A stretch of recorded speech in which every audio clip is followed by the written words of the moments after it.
So we were saying, and I asked him, there were a lot of surprises, especially from the legislative elections. The scenario that played out in Ondo State, we saw a similar thing playing out in Anambra State. We saw some new entrants into that region. What can you tell us about the northeastern region, Jide, about what we perhaps might be seeing in the coming days? So here's it. Before we quickly jump into the northeast, what surprised me in the southwest is Ekiti State.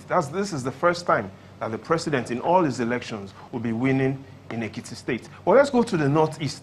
There are 4 states shown out of the 6 states in the northeast that the incumbent always wins: Borno, Bauchi, Gombe, and Yobe. And we've seen the results of 2 of those states, Gombe and Yobe, and it went positive for the incumbent. So we're expecting 4 other states from the northeast, and we'll look at what kind of results, and especially the margins that will come out from this states. At the end of the day, this election will not just be about the number of votes the incumbent or the main opposition party or the other opposition party scores. It will really be about what sort of margins do they get in those states. So it's going to be an election of margins. 2015 was an election of actual scores. This election will be elections based on margins. And the margins right now shows that the incumbent is leading by 755,000 votes. How significant is that in terms of percentage, considering how many of the states that have been released so far? If you said we have about 700,000, isn't it? 755,000. That is more than what it was at the same time in 2015. Well, make no mistakes. It will be easier for you to see a man walk out of hell alive than for you to now predict who will still win this election. Absolutely. And so one thing that is very certain here is uncertainty.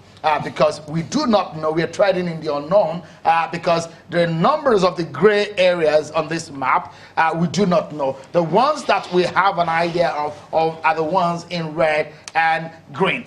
So for now, if you look at it, there is an advantage in the northwestern region for whoever takes a hold of that, because it has 7 states. So you need numbers of how many states that you can win based on the criteria of winning. So let's put it easily this way. Which zone has the most number of PVCs? INEC says there are 72.7 million PVCs.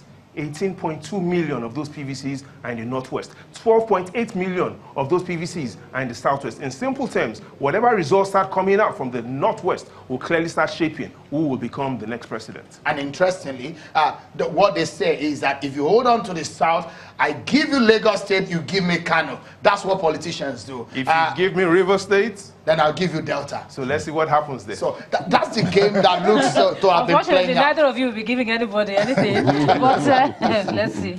Prof, because we're winding down now. Yes, yes. Overall, yes. One might say, look into your crystal ball. Yes. Even though, as you said, that's not a science. Yes, but yes. What do you see? What do you see coming up over the next day or so?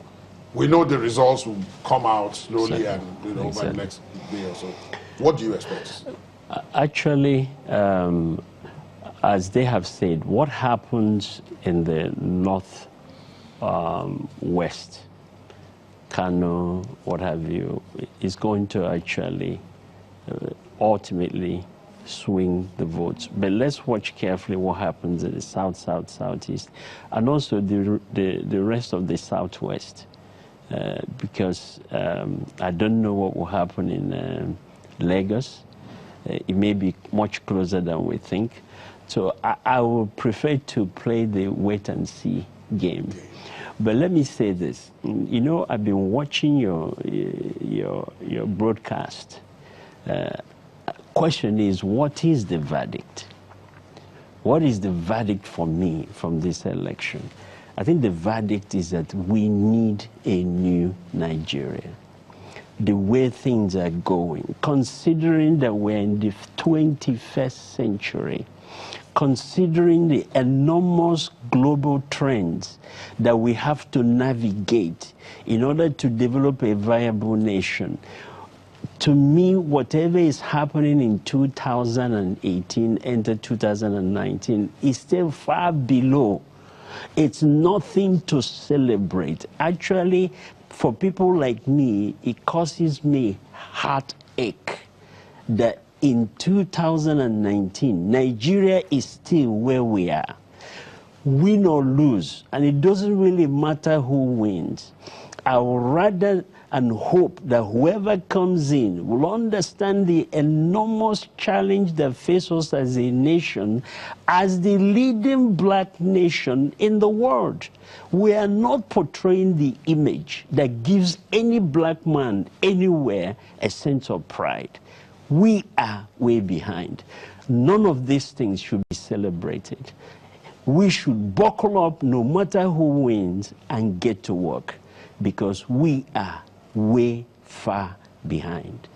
And I feel for our children who have very little sense of pride being Nigerians. Is on that note that we're going to have to leave it. Thank you very much, Professor Vincent Anibogu, Director General, Institute of National Transformation, for being our guest on this segment. My pleasure. And to our numbers men, Babajide Ogusowo and Shewo Kibaloye, it's a hell of a task to follow you guys, because you guys are just, you're just good with it. Guys, we should not look at this one. Those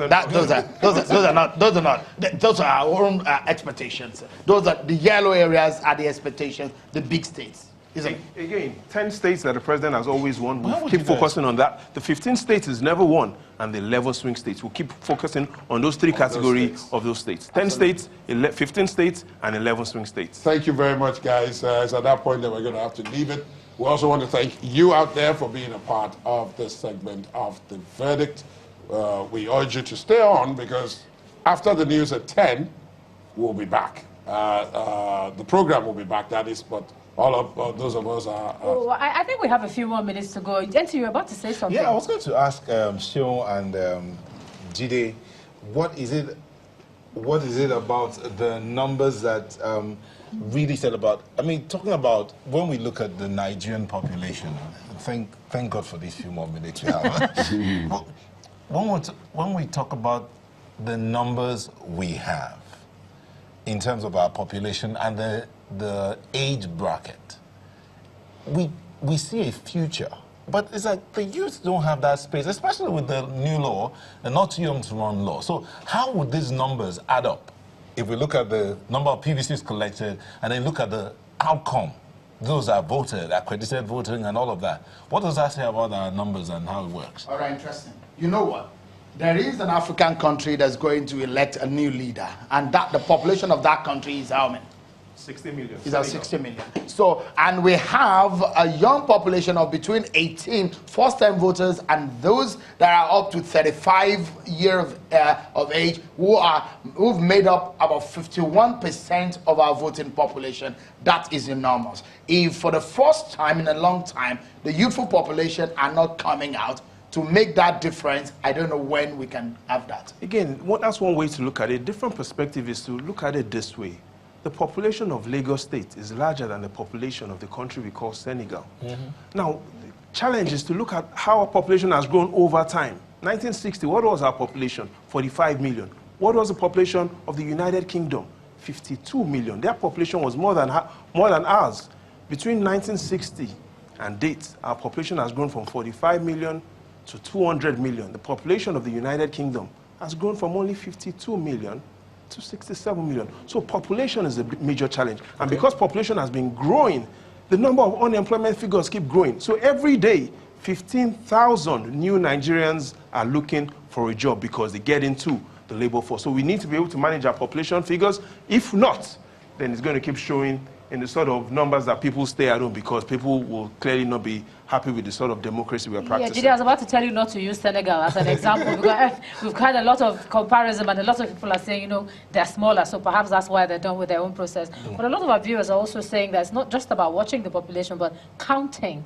So a proper census. So usually when you say how many are we, it depends on who you ask. Indeed. So perhaps that also is what you can take into consideration. Okay, hold on with the numbers. Let me bring this back to Prof. Prof, if you look at the Global Competitiveness Index, the question of trust in government is one of the indices that I looked at.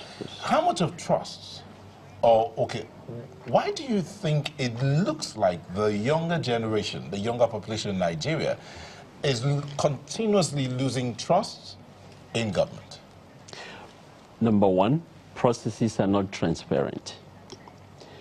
Number two, even in that process, we are not mentoring them. We are not taking them along so that they understand why and how things are done. And that's what brings ownership.